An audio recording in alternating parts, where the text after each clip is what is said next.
Guys, welcome to chemistry simplified channel. So आज जो हम लोग नया चैप्टर शुरू करेंगे वो है 20th चैप्टर। जैसे कि मैंने आपको बताया था कि मैं थोड़े बहुत चैप्टर्स की लिस्ट दी थी स्टार्टिंग में, तो बस उस हिसाब से हम सेकेंड 20th चैप्टर देखेंगे। तो चैप्टर का नाम है formation and reactions of enols and enolates. तो अब आप बोलोगे कि मैंने तो बोला था कार्बोनिल कंपाउंड की सीरीज़ चल रही है, तो उसमें इनोल्स और इनोलेट्स का है, तो ऑब्वियसली मुझे प्रूफ तो देना पड़ेगा आपको, और हम साथ ही साथ चैप्टर का नाम को भी समझ लेंगे। जो फॉर्मेशन एंड रिएक्शंस ऑफ इनोल्स और इनोलेट्स, इसमें आपको खाली इनोल क्या है और इनोलेट क्या है मैं बता दूं, तो आपको पता चल जाएगा कि हम पूरे चैप्टर में क्या करेंगे, उसके फॉर्मेशंस और उसके रिएक्शंस के बारे में डिस्कस करेंगे। ओके, सो देखो, ये है कीटो, ठीक है। जब कार्बोनिल ग्रुप प्रेजेंट हो तो उसको हम बोलेंगे कीटो। जैसे ये रिएक्शन करेगा, एरोज सारी इक्विलिब्रियम वाली आएगी, ये बनाएगा टॉटोमेरिज्म करके, ये बनाएगा इनॉल, ठीक है। तो ये कीटो में से इनॉल बना, ये जो प्रोसेस है इसको हम बोलेंगे टॉटोमेरिज्म। प्रोसेस नहीं, ये कैसे रिएक्शन हुआ वो टॉटोमेरिज्म है। तो टॉटोमेरिज्म की जो डिटेल डेफिनेशन है तो वो सब हम आगे देखेंगे, मैं अभी आपको सिर्फ टर्म्स बता रही हूँ। तो इनॉल ग्रुप क्या है, ये हमारा इनॉल ग्रुप है, ठीक है। अब जैसे कि हमने लास्ट चैप्टर में ही देखा था कि इमीन था, ठीक है, ये इमीन था, और इमीन किस में से बन रहा था, तो जब कार्बन के नाइट्रोजन के पास बॉन्ड्स ज़्यादा हो जाए, तो जब नाइट्रोजन के ऊपर पॉजिटिव चार्ज आ रहा था, तो जो हमारा कंपाउंड था वो हमारा इमीनियम आयन था, तो इमीनियम आयन में से हमें मिला इमीन, ठीक है। तो वैसे ही इनोलेट में से हमें मिलेगा इनॉल। तो एक स्टेप पहले देखो आप, जैसे कि लास्ट स्टेप कौन सा हुआ होगा यहाँ, प्रोटोनेशन, ठीक है। तो अगर ये मैं प्रोटोनेशन के एक स्टेप पे बैक चली जाऊँ तो कौन सा बनेगा, ये जो कंपाउंड बना इसको हम बोलेंगे इनोलेट। तो ये क्या है, इनोल, इनोलेट, ठीक है। अब चैप्टर का नाम तो मैंने आपको बता दिया। अभी ये दोनों कार्बोनिल से कैसे रिलेटेड है, देखो शुरुआती हमने कीटो से कार्बोनिल से की थी, कार्बोनिल से हम इनॉल में गए, सॉरी कार्बोनिल से हम इनोलेट में गए, इनोलेट से हम इनोल में गए, ठीक है। तो एक बार जब आपको टर्म्स पता चल गए, हम डिटेल में जाएंगे कि फॉर्मेशन और रिएक्शंस कैसी है इनोल्स की और इनोलेट की, ठीक है। तो जैसे हमने देखा,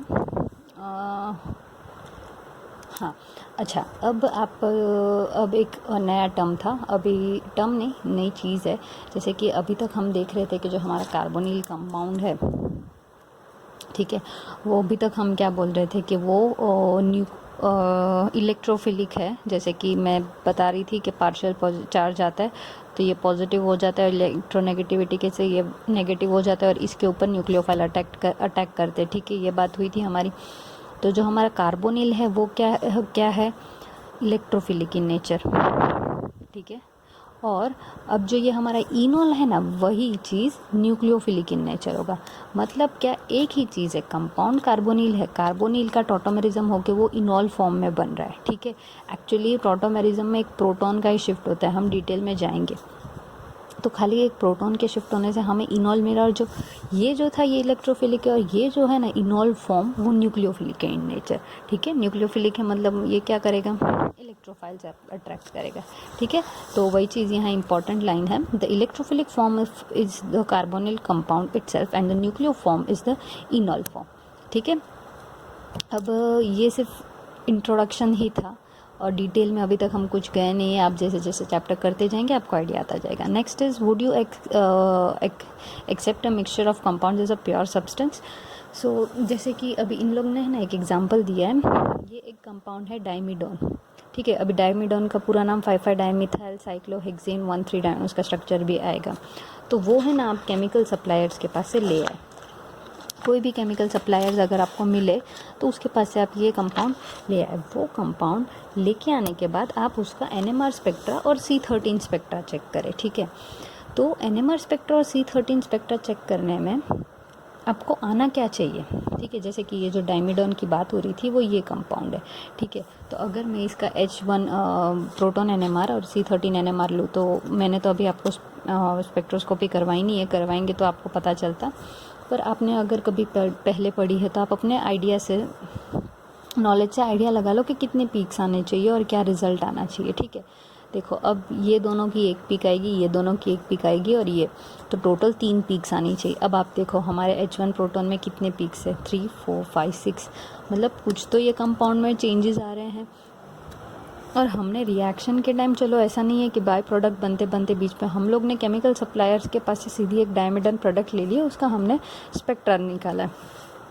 तो ये क्यों हो रहा है, ये साइंटिस्ट को पता लगाना था, क्योंकि जो कंपाउंड है उसका उसका जो NMR प्रोटॉन था ना, प्रोटॉन NMR भी और C13 NMR भी, ये दोनों NMR में वेरिएशंस आ रहे थे। तो पता लगाने पे क्या पता चला कि जो ये कीटो फॉर्म है ना, उसका एक इनॉल फॉर्म भी है। इनॉल फॉर्म में क्या हो रहा है पता है, ये जो देखो कार्बोनिल के बाजू वाला जो कार्बन है ना, वो अपना हाइड्रोजन ऑक्सीजन को देगा और उसके जो कार्बन ने दिया वो कार्बन और कार्बोनिल के बीच में डबल बॉन्ड आ जाएगा। अगर सपोज करो ये हाइड्रोजन दिया होता तो ये कार्बन और ये कार्बन के बीच में डबल बॉन्ड आ जाता और ये OH हो जाता। पर प्रोटॉन है ना, यूजुअली जो रिएक्टिव होता है ना उसके पास से जाता है, जो प्रोटॉन इजीली दे सके। अब ये CH2 से ये CH2 ज़्यादा अपने प्रोटॉन्स इजीली दे देगा इसलिए। पर अभी मेन बात ये है कि ये जो है हमारा कीटो फॉर्म, कीटो मतलब ये जो कार्बोनिल है उसको हम कीटो बोले, और ये हो गया इनॉल। इनॉल मतलब क्या, ये डबल बॉन्डेड कार्बन और एक OH ग्रुप, ठीक है। इन मतलब एक डबल बॉन्ड और ऑल मतलब अल्कोहल, ठीक है। तो ये भी इन्होंने एक्चुअली में कैसे पता लगाया होता है कि इनको है ना एक ब्रॉड पीक मिलती है कितने पे 8.15 पे इनको एक ब्रॉड पीक मिलती है। तो इनको आइडिया लगेगा कि भाई OH प्रेजेंट है। फिर जैसे कि यहाँ OH है, मतलब इसमें आना नहीं चाहिए सिग्नल, पर फिर भी इसका OH का सिग्नल आ रहा है। तो वैसे धीरे धीरे इन्होंने एनालाइज करके पता लगाया कि ये जो कीटो है उसका इनॉल भी फॉर्म है। पर आप एरोस देखें, यूजुअली हम लोग एरोस दोनों इक्वल साइज़ की बनाते हैं। यहाँ देखो आगे वाली छोटी है, पीछे वाली बड़ी है। इसका मतलब क्या पता है, ये कंपाउंड के लिए कीटो फॉर्म इसका ज़्यादा स्टेबल है, ठीक है। इनॉल फॉर्म के कंपैरिजन में इसका कीटो फॉर्म ज़्यादा स्टेबल है। इसलिए मार्केट में आप लेने जाओ कंपाउंड, तो आपको कंपाउंड बोलेंगे ये प्योर ही है, इसमें डायमिडॉन के सिवाय कुछ भी प्रेजेंट नहीं होगा, पर उसका जो दूसरा इनॉल फॉर्म है वो एकदम माइन्यूट क्वांटिटी में प्रेजेंट ज़रूर होगा, ठीक है। तो वो है, वो हमारा NMR स्पेक्ट्रा डिटेक्ट कर लेगा। अभी नेक्स्ट चीज़ आती है tautomerism, formations of enols by proton transfer, ठीक है। तो अब मैं कब से बोल रही हूँ आएगा। तो टॉटोमेरिज्म क्या है, तो टॉटोमेरिज्म में देखो, टॉटोमेरिज्म का डेफिनेशन सिर्फ इन लोग ने इतना दिया है, the only change is the transfer of one proton and the shift of the double bond. ये जो इंटर कन्वर्जन है उसको नाम दे दिया टॉटोमेरिज्म। क्या है, ट्रांसफ़र ऑफ वन प्रोटॉन और शिफ्ट ऑफ डबल बॉन्ड, ठीक है। अभी आप समझ गए, एक प्रोटॉन ट्रांसफ़र होना चाहिए और एक जो डबल बॉन्ड है वो शिफ्ट होना चाहिए। अब देखते हैं हम लोग कि वो जस्टिफाई हो रहा है कि नहीं डेफिनेशन। ये हमारा कीटो फॉर्म था, ठीक है। अभी ये जो H+ है वो हमारे एसिड कैटालिस्ट में से आएगा, ठीक है। तो देखो ये जो प्रोटॉन था हमारा CH2 का, ये प्रोटॉन हमारे OH के पास जाएगा। जैसे ही OH के पास जाएगा, ये ऑब्वियसली कार्बन ऑक्सीजन के जो 2 बॉन्ड है उसमें से एक बॉन्ड ब्रेक होके OH बनाएगा, और जो एक बॉन्ड ब्रेक हुआ वो कहाँ जाएगा, ये दोनों के बीच में जाएगा, क्योंकि ये कार्बन ने भी एक बॉन्ड लूज़ किया, ये भी कार्बन ने एक बॉन्ड लूज़ किया, तो ये दोनों के बीच में एक बॉन्ड आएगा। तो इनॉल, तो देखो डेफिनेशन सही थी। The only change, what is the only change, ये दोनों में चेंज क्या है, only change is the transfer of proton transfer and the shift of double bond, ठीक है। तो ये जो है ये है टॉटोमेरिज्म, ठीक है। अब हम देखते हैं उन्होंने जो आगे 2 एग्जांपल दिए हैं टॉटोमेरिज्म के ही, टॉटोमेरिज्म इन कार्बोक्सिलिक एसिड और टॉटोमेरिज्म इन इमिडाजोल। टॉटोमेरिज्म में है ना 2 चीज़ें याद रखने की है, एक्चुअली में 3 चीज़ें, ठीक है। सबसे पहला प्रोटॉन जो है वो ट्रांसफ़र होगा, दूसरी बात डबल बॉन्ड जो है वो शिफ्ट होगा, और तीसरी बात एरोज आप देखो ना, तो ये टॉटोमर्स के लिए ये एरोज यूज़ करते, जहाँ जो हम बोलते हैं ना रिवर्सिबल रिएक्शन, टॉटोमेरिज्म के लिए ये एरो इसीलिए यूज़ करते हैं क्योंकि हमारे सॉल्यूशन में ये दोनों एकदम एक दूसरे में ना इंटर कन्वर्टेबल होते रहते हैं, ठीक है। इसलिए हम ये एरो यूज़ करेंगे, और ये स्पेसिफिकली टॉटोमेरिज्म के लिए, ये ध्यान रखें, ठीक है। फिर ओके, तो देखो यहाँ जो हाइड्रोजन था, ठीक है। ये हाइड्रोजन ये ऑक्सीजन के पास है, प्रोटॉन ट्रांसफ़र हुआ, डबल बॉन्ड यहाँ था अब यहाँ आ गया, तो शिफ्ट इन डबल बॉन्ड, ठीक है। सेम चीज़ इमिडाजोल में भी देखो, ये जो हाइड्रोजन था ये हाइड्रोजन ट्रांसफ़र हुआ यहाँ, सेकेंड थिंग जो शिफ्ट इन डबल बॉन्ड, तो हमारा जो डबल बॉन्ड यहाँ था वो अब यहाँ आ गया, ठीक है। तो एक ही डेफिनेशन है, वो अच्छे से याद रखो, प्रोटॉन ट्रांसफ़र हो रहा होगा और हमारा डबल बॉन्ड शिफ्ट हो रहा होगा, ठीक है। तो अब आप बोलोगे कि चलो ये हमारा जो कार्बोनिल था कीटो में से इनॉल में कन्वर्ट हुआ, तो वो अभी क्यों आया, ठीक है। अभी तक हमने 3 चैप्टर किए कार्बोनिल के, तो उसमें भी हमने 1-2 बार स्पेक्ट्रा लिए थे, तो वो स्पेक्ट्रा में तो कभी हमें ऐसे इनॉल फॉर्म के बारे में कुछ भी नहीं आया, तो वो क्यों है। सबसे पहले तो देखो डायमिडोन है ना, वो एक्सेप्शनल है और we will discuss why later, तो यही चैप्टर में आगे आ जाएगा, पर यहाँ इन्होंने खाली डायमिडोन का रीज़न दे दिया कि एक्सेप्शनल है। दूसरी बात कि देखो कीटो और इनॉल फॉर्मेशन है ना, ऐसे कोई भी का कीटो कंपाउंड है वो इनॉल में कन्वर्ट नहीं हो जाएगा, उसके लिए स्पेसिफिक कंडीशन देखो। अब पहली बात ही देख ले, हम लोग बोल रहे हैं यहाँ प्रोटॉन ट्रांसफ़र होगा, सपोज़ करो हमारा जो कार्बोनिल ग्रुप है उसके जो बाजू में एटम है उसके पास हाइड्रोजन ही नहीं है, अगर हाइड्रोजन ही नहीं हुआ तो वो ट्रांसफ़र ही नहीं होगा ना, तो टॉटोमेरिज्म नहीं होगा, सही है ना। तो उस हिसाब से वो एक रूल होता है, और मतलब एक ही रीज़न नहीं होते कि भाई कीटो है तो वो इनॉल में होना ऐसा नहीं है।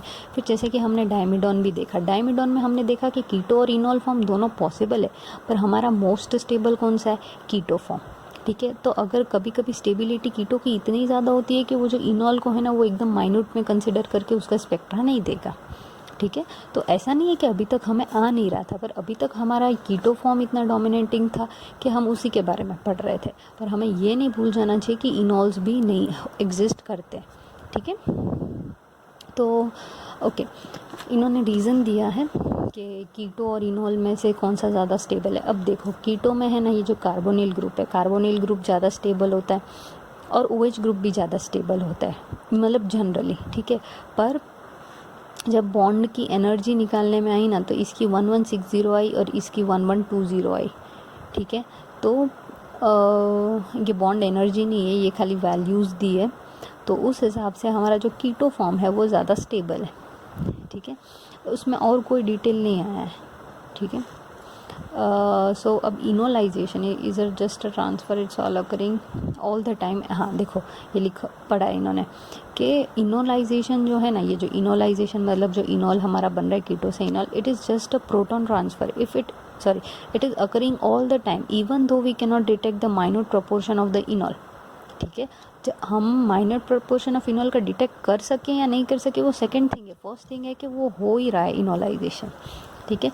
तो अभी एविडेंस, तो नेक्स्ट बात ये आती है कि भाई एविडेंस कैसे, हम कुछ भी करें हमें प्रूफ तो चाहिए कि ये चीज़ हो रही है ये चीज़ नहीं हो रही है, तो वो हम प्रूफ कैसे देंगे कि ये जो इनॉल का फॉर्मेशन है वो हो रहा है। अब देखो ये हमारा कंपाउंड है 1-फिनाइल प्रोपेनॉन, इसको हम वाटर में सॉल्यूशन बनाए इसका, ठीक है। तो एट दी एंड यही प्रोडक्ट हमें मिलेगा, क्योंकि इनॉल जो है वो एज ए इंटरमीडिएट में फॉर्म होगा, तो हमें कैसे पता चलेगा कि ये इनॉल फॉर्म हुआ है।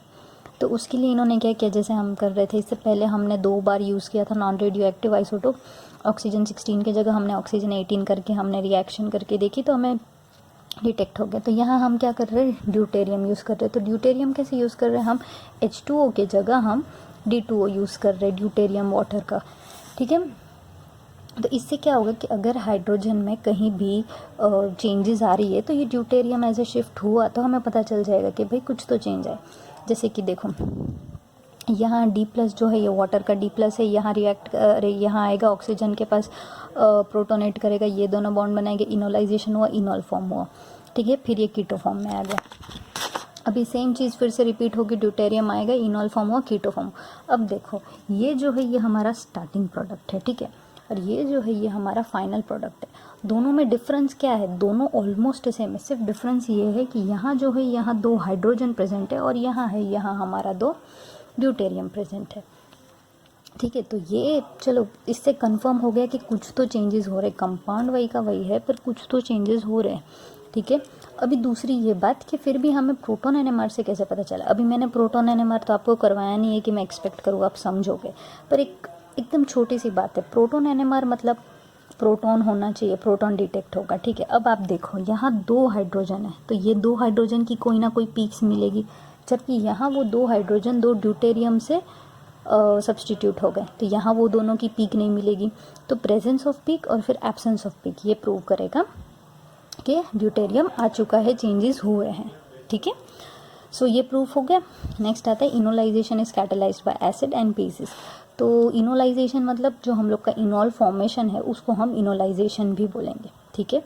अब पहले हम देखेंगे एसिड कैटालिसिस और बेस कैटालिसिस। अब तक आपको पता चल गया, आपने एसिड देखा, ठीक है, तो आप क्या करोगे, एसिड का जो प्रोटॉन है वो हमारे कंपाउंड में, रिएक्टेंट में ऐड कर दोगे। वही अगर आपने बेस देखा एरो पे, तो आप क्या करोगे, जो हाइड्रोजन प्रेजेंट है, जो रिएक्टिव हाइड्रोजन है, वो निकल जाएगा बेस लेके। अब देखो ये जो एसिड कैटालिस्ट है ना, उसमें सबसे पहले जैसे कि हमारा प्रोटॉन अटैक करेगा ऑक्सीजन पे, उसने अटैक किया ऑक्सीजन पे, ये बॉन्ड ब्रेक होगा, ये बॉन्ड ब्रेक होगा, और ये जो हाइड्रोजन है वो ये हमारा H2O जो है ये H के साथ रिएक्ट करके H3O+ बना देगा।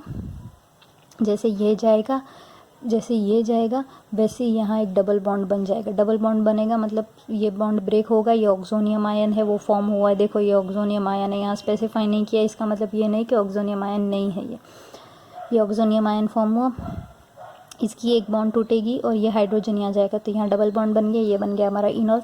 सेम चीज़ हम बेस में देखेंगे,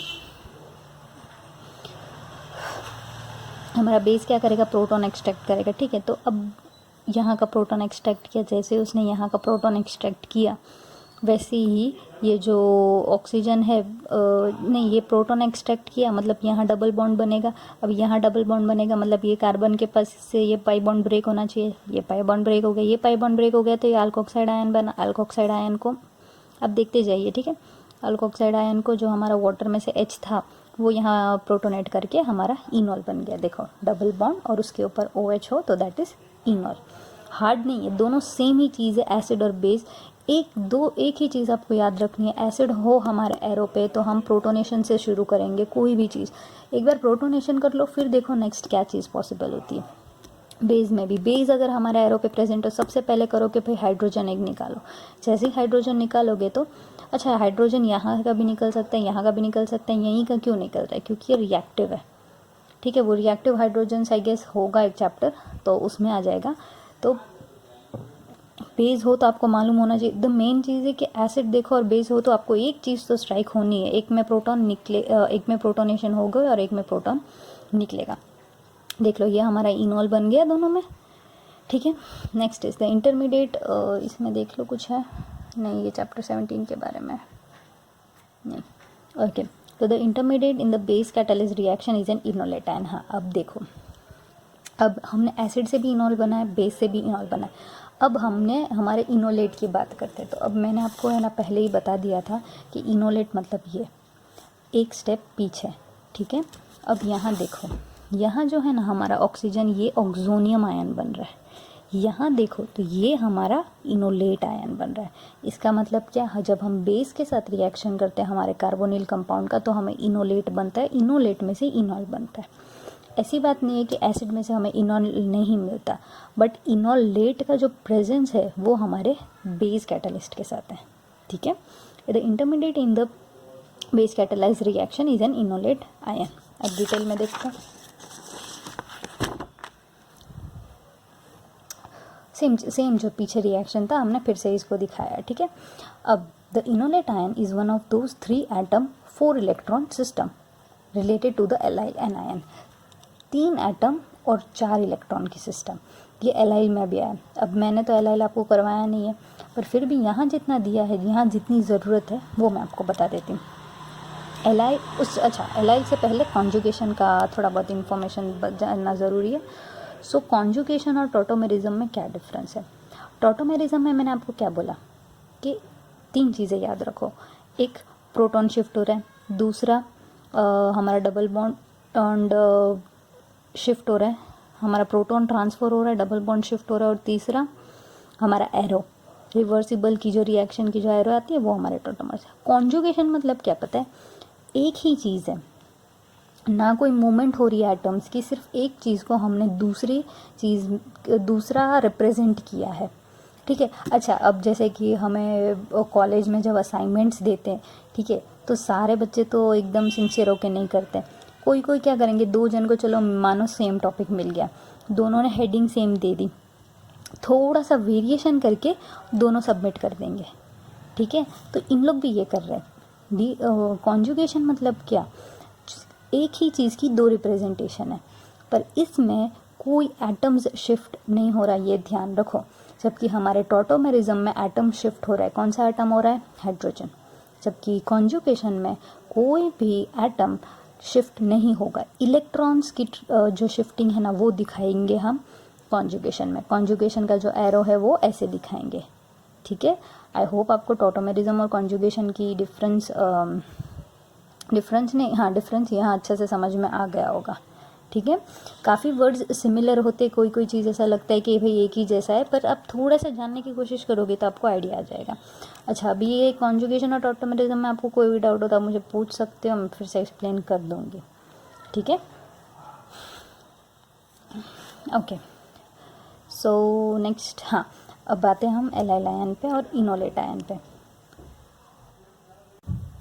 तो हमारा जो एलाइल आयन है, 3 एटम 4 इलेक्ट्रॉन सिस्टम एलाइल, जबकि हमारा इनोलेट आयन 3 एटम और 4 इलेक्ट्रॉन सिस्टम, 2 पाई 1 2 3 4 4 इलेक्ट्रॉन, 1 2 3 4 4 इलेक्ट्रॉन।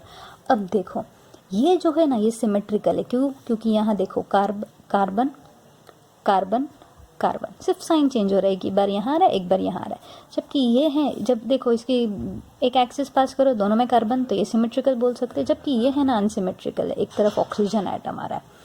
तो अब ये दोनों में क्या डिफरेंस आ रहा है कि ये जो हमारा कार्बन है ना, वो यहाँ ऑक्सीजन क्या है, एक इलेक्ट्रोनेगेटिव एटम है। तो इलेक्ट्रोनेगेटिव एटम की वजह से क्या हो रहा है, इसकी जो एनर्जी है होमो ऑर्बिटल्स की, वो डिक्रीज हो रही है। और एक चीज़ केमिस्ट्री में याद रखो, एनर्जी डिक्रीज हुई मतलब स्टेबिलिटी बढ़ी, मतलब ये ज़्यादा स्टेबल है इसके कंपैरिजन में। अब ये क्यों, तो भाई ये है ना, हमने वो जब हम कार्बोक्सिलिक एसिड एंड डेरिवेटिव्स कर रहे थे ना, उसमें भी देखा था डीलोकलाइजेशन वाला पार्ट, ठीक है, रिएक्टिविटी वाला जो था। तो यहाँ देखो, ये जो ऑक्सीजन है, ये अपना जो इलेक्ट्रोनेगेटिव एटम है, इसके वजह से एक तो ऑर्बिटल्स की एनर्जी डिक्रीज हुई, स्टेबल हुआ। अब जो ये ऑक्सीजन है वो इलेक्ट्रोनेगेटिव है, तो इसके इलेक्ट्रॉन्स और ये दोनों पाई इलेक्ट्रॉन्स ये अच्छे से डीलोकलाइज हो जाएंगे। जबकि यहाँ भी होंगे, ऐसा नहीं है नहीं होंगे, पर कंपेयर करो तो ये ज़्यादा स्टेबल है, ठीक है। तो ये हमने बताया इनोल के बारे में। सो हम लोग बोलेंगे कि उन लोग 3 एटम 4 इलेक्ट्रॉन सिस्टम पर, पर ज़्यादा स्टेबल कौन है, हमारा इनोलेट आयन, ठीक है। अब ओके, नेक्स्ट हमने है ना, हम इनोल बना, इनोलेट बना। अब हम थोड़ा इनोल एस्टर के बारे में जाएंगे, ठीक है। इनोल एस्टर में देखो हमने बनाया एसीटोन से, एसीटोन में बेस डालो। अच्छा देखो, यहाँ से यहाँ भी CH3, यहाँ भी CH3, दोनों इक्वली रिएक्टिव, तो आप कोई भी हाइड्रोजन निकालो बेस से, ठीक है। एक हाइड्रोजन निकाला तो ये हाइड्रोजन चला जाएगा, तो यहाँ ये कार्बन और जो हाइड्रोजन जाएगा उसके बीच में डबल बॉन्ड आएगा, उससे हमारा ऑक्सीजन एट। अब ये बहुत अच्छी चीज़ है, देखो अभी हमने लास्ट चैप्टर में एसिड क्लोराइड के कितने सारे रिएक्शन किए, ठीक है। तो एज अ न्यूक्लियोफाइल हमने कितनी सारी चीज़ें लिए, पर एक चीज़ हमने कभी नहीं लिया, वो है हमारा खुद का ये इनोलेट आयन। जैसे कि हमारा कार्बोनिल में से खाली एक हाइड्रोजन निकाल दो तो वो इनोलेट बन गया, ये डबल बॉन्ड और ऑक्सीजन। ये इनोलेट को आप जब इसके साथ रिएक्ट करो एसिड क्लोराइड के साथ, तो ये हमारा टेट्राहेड्रल प्रोडक्ट बना। ये भी आपको याद आना चाहिए। जैसे टेट्राहेड्रल प्रोडक्ट आएगा, इसका मतलब अगर कोई लिविंग ग्रुप है वो निकल जाएगा। तो यहाँ सबसे अच्छा लिविंग ग्रुप कौन आता है, Cl। जैसे Cl निकलेगा, हमारा ये कार्बन जो है ये डबल बॉन्ड बना के हमारा इनोल एस्टर। केमिस्ट्री में ना थोड़े वर्ड्स आप इतने भी हार्ड नहीं होते, तो उसको ब्रेक करो, समझने की कोशिश करते हैं। इनोल और एस्टर, इनोल मतलब ये पार्ट हमारा इनोल का, एस्टर ये पार्ट हमारा एस्टर। सो इनोल एस्टर बन गया। जैसे कि अभी हमने अपना डाइन नहीं, अभी हमने कौन सा देखा था, इनोल, हाँ इनोल ही देखा ना, इन और ऑल, डबल बॉन्ड और OH, ठीक है। तो वर्ड्स इतने हार्ड नहीं होते, कोई वो होते जैसे कि इमाइन, तो इमाइन में हमें आइडिया नहीं लगता कि C डबल बॉन्ड N को हम इमाइन बोलेंगे, ठीक है। तो यूजुअली आइडिया लग जाएगा। सो नेक्स्ट है summary of types of enol and enolate. Types of enol and enolate में हम क्या करेंगे पता है, हम हमारे aldehyde, ketone, carboxylic acid, amide, I guess it's ester भी है शायद, ये सारे में से हम देखेंगे कि किस किस में से इनोलेट बनता है और किस किस में से नहीं बनता है। शुरुआत करेंगे हम इनोलाइजेबल कीटोन और इनोलाइजेबल एल्डिहाइड। इनोलाइजेबल मतलब क्या कि इनोल उसका फॉर्म हो रहा है, ठीक है। अब यही देख लो, ये साइक्लोहेक्सेनॉन था, ये कार्बन, अच्छा ये दोनों में से कोई भी हाइड्रोजन जा सकते हैं, दोनों इक्वली रिएक्टिव है। हाइड्रोजन गया, इनॉल बना, इनोलेट आयन, ठीक है। वैसे ही एल्डिहाइड देख लो, तो एल्डिहाइड का ये हाइड्रोजन कभी नहीं जाएगा, क्योंकि ये देखो ये जाएगा तो ये किसके साथ डबल बॉन्ड बनाएगा, उसको एक कार्बन चाहिए डबल बॉन्ड बनाने के लिए, ठीक है। तो कार्बन का जो ये दूसरा कोई एटम चाहिए, हाइड्रोजन अकेला नहीं जाएगा, तो यहाँ से ये डबल बॉन्ड जाएगा, ये डबल बॉन्ड बन गया इनॉल और ये इनोलेट आयन। अब ये हमने कीटोन में से बनाया, ये हमने एल्डिहाइड बनने से, मुश्किल कुछ नहीं है, हम सिर्फ टाइप्स कर रहे हैं इसलिए हम स्पेसिफिकली देख रहे हैं, जैसे हमने आगे तक ऊपर कर रहे थे ना वैसे ही करते आ रहे हैं। अब यहाँ देखो ये एक अच्छी चीज़ है, जब मैंने आपको आगे बोला था कि हमने अब तक के कार्बोनिल कंपाउंड्स में तो ये सब चीज़ें नहीं देखी, तो कभी कभी ऐसा होता है कि इनॉल फॉर्म ही नहीं हो रहा है, ठीक है। तो इनॉल क्यों फॉर्म नहीं हो रहा, जैसे कि देखो मैं आपको ये जो बेंजोफिनॉन है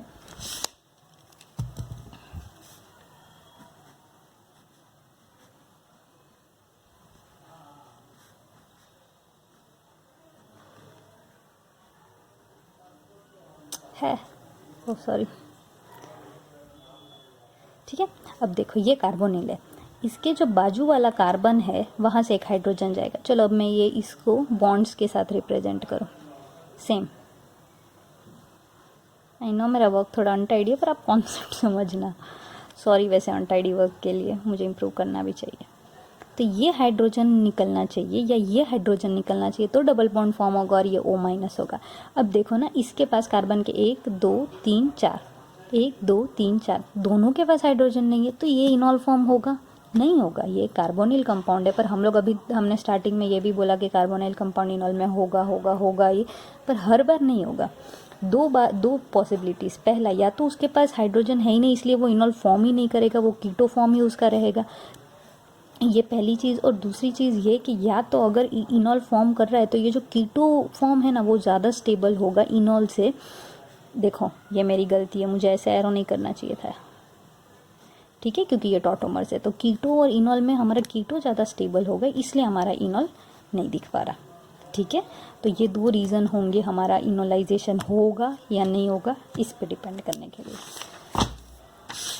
सो नेक्स्ट हम लोग ने किससे बनाया, ये हमारा क्या है, कार्बोक्सिलिक डेरिवेटिव्स। कार्बोक्सिलिक डेरिवेटिव्स में इन्होंने सबसे पहले एस्टर लिया, देख लो ये हमारा ester C double bond OMe, हमारा OMe ऐड हुआ। अच्छा अब आप बोलोगे ये एज अ बेस ऐड हो रहा है कि एज अ न्यूक्लियोफाइल ऐड हो रहा है, यहाँ इन्होंने सबसे पहले बेस करके दिखाया। मैं आपको बताती हूँ कि न्यूक्लियोफाइल होगा ना ऐड तो क्या होगा, एज अ अगर OMe को अभी तक हम लोग एज ए न्यूक्लियोफाइल ऐड कर रहे थे, ठीक है, सही बात है। तो ये आपको भी डाउट आना चाहिए कि ये हम यहाँ क्यों ऐसा हो रहा है। तो आप देखो ये हमारा एस्टर था, इसमें हमने OMe को एज ए न्यूक्लियोफाइड ऐड किया, हमारा कंपाउंड क्या बन गया, जो स्टार्टिंग मटेरियल था वही हमारा वापस मिल गया, ये हमारा कंपाउंड और ये OMe। फ़र्क इतना हुआ कि ये दोनों में से एक OMe गया और एक OMe आया, तो ये स्टार्टिंग मटेरियल्स, तो ऑब्वियसली ये OMe as a nucleophile attack नहीं करेगा, वो एज अ बेस अटैक करेगा। बेस के साथ क्या होगा, OMe है तो हाइड्रोजन लेगा, हाइड्रोजन कौन सा हाइड्रोजन लेगा, जो रिएक्टिव है, रिएक्टिव नहीं यहाँ तो है ही एक हाइड्रोजन, ये कार्बन, तो यहाँ से एक हाइड्रोजन लेगा, MuH बन गया और क्या बन गया हमारा, यहाँ डबल बॉन्ड आ जाएगा तो इनॉल बन गया, ठीक है। अब नेक्स्ट आया हमारा असाइल क्लोराइड। असाइल क्लोराइड में देखो, अच्छा सब में ना थोड़ी अलग चीज़ें थी। अब OMe में आपने देखा क्या है, वो दोनों तरीके से अटैक कर सकता है, पर हमने उसको बेस के तरीके से अटैक किया। अब यहाँ हमने एज अ बेस, अच्छा बेस के तरीके से हम क्या लिया, हमने ट्राई इथाइल अमाइड। अब देखो ये हमारा एसाइल क्लोराइड, असाइल क्लोराइड में है ना ये क्या करेगा, बेस हाइड्रोजन ले लिया, हाइड्रोजन लेने के बाद डबल बॉन्ड बन गया, ये हमारा इनोलेट हो जाना चाहिए था, यहाँ रिएक्शन ख़त्म हो जानी चाहिए। पर हमारा अभी नया ट्विस्ट ये आ रहा है कि ये क्लोरीन जो है ना ये रुकेगा ही नहीं, क्योंकि ये अच्छा लिविंग ग्रुप है तो ये निकलने की कोशिश करे। जैसे ये निकलने की कोशिश करेगा, ये जो ऑक्सीजन है ये डबल बॉन्ड बनाएगा ये कार्बन के साथ, तो अब ये हमारा कंपाउंड ऐसा बन गया। ये जो है ना इसको हम बोलते हैं कीटीन, ठीक है। कीटीन है ना हमें अपना फोटोकेमिकल रिएक्शंस, पेरिसाइक्लिक रिएक्शंस में बहुत काम आने वाली है। 2+2 एडिशन रिएक्शन वो जो भी है हम तभी करेंगे, पर ये कीटीन है। कीटीन देखो हम लोग ने बहुत सारी नई नई ग्रुप्स पढ़ी है, इमीन पढ़ा, कीटीन पढ़ा, वो याद रखना आप, इनॉल पढ़ा, इनॉल एस्टर्स पढ़ा, वो सारी इंपॉर्टेंट चीज़ें, ठीक है। ये कीटीन है। कीटीन मतलब देखो भाई कीटोन ओन था पीछे, अब मेरे को लाना है डबल बॉन्ड, तो कीटीन कर दिया हमने, ठीक है। So that is okay. अब यहाँ लिखा है इन्होंने कि कार्बोक्सिलिक एसिड है ना ये इनॉल फॉर्म नहीं देगा, तो भाई क्यों नहीं देगा। अब देखो हमारा जो बेस है ना वो अगर एसिड के साथ रिएक्ट करेगा ना तो वो कार्बन के बाजू में हाइड्रोजन लेने से पहले वो क्या करेगा पता है, ये OH का जो हाइड्रोजन है वो ले लेगा। जैसे ही वो OH का हाइड्रोजन ले लेगा ना तो क्या होगा भाई, कार्बोक्सिलिक आयन N आयन मिलेगा, पर हमारा ये इनॉल नहीं बना, समझे। हमारा इनॉल, मुझे थोड़ी देर के लिए लगा ये इनॉल तो बन गया, पर एक्चुअली में ये कार्बन होता तो ये इनॉल होता, सही है। तो थोड़ा थोड़ा डाउट्स हो जाएगा किसी को, पर डरना मत, कंफ्यूज नहीं होना, ठीक है, कुछ ना कुछ सॉल्यूशन निकल जाएगा। नेक्स्ट आता है हमारा इंडायोल्स। ये इंडायोल्स है, there are no such problem in enediols. अच्छा, ये कार्बोक्सिलिक एसिड को हमने एसिड सॉल्यूशन में डाल के देखा, तो ये हमने बेस में डाला तो भाई नहीं मिला हमें, तो अब हम एसिड में ट्राई करेंगे। सबसे पहले ये प्रोटोनेट होगा, प्रोटोनेट होने के बाद जो वाटर था वो अटैक करके हम लोग को क्या बनता है, इन डायोल बनता है, इन और डायोल OH, ठीक है। ये इन डायोल के रिएक्शन है शायद एक, या फिर नहीं, ओके मैं डिस्ट्रैक्ट हो जाती हूँ, मैं डाइवर्ट हो जाती हूँ अपने टॉपिक से। Okay, so symmetrical in dial बन रहा है, मतलब हमारा जो कार्बोक्सिलिक एसिड है वो एसिड के भी प्रेजेंस में हमें इनोलेट नहीं दे रहा है, हमारे बेस के भी प्रेजेंस में इनोलेट नहीं दे रहा है। तो एसिड होना तो आपको ये पता चल जाएगा कि भाई इनॉल तो फॉर्म नहीं होने वाला।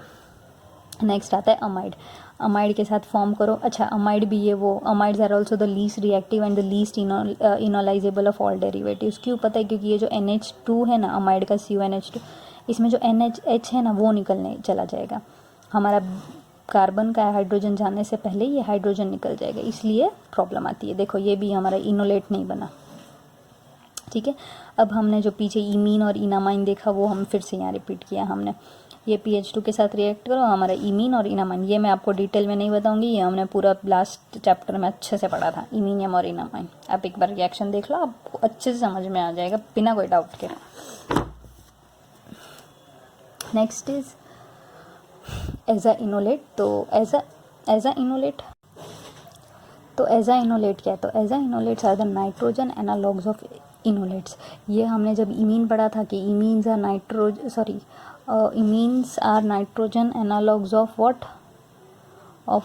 इमीन्स अल्कीन ही होगा, ऑफ अल्कीन का नहीं, of carbonyl. Imines are nitrogen analogues of carbonyl. तो यहाँ क्या है, aza enolates are nitrogen analogues of enolates. तो इसमें क्या होगा, जो हमारा इनोलेट था वो क्या बन रहा था, हमारा इनोलेट, ओके ये बना नहीं है क्या, हाँ ओके हाँ, तो ये हमारा इनोलेट में यहाँ ऑक्सीजन आ रहा था डबल बॉन्ड और O-, यहाँ एजा इनोलेट में क्या ऑक्सीजन की जगह नाइट्रोजन आ गया। तो व्हाट आर एजा इनोलेट्स, नाइट्रोजन एनालॉग्स ऑफ इनोलेट्स। जबकि हमारा अपना इमीन भी ऐसा था, ये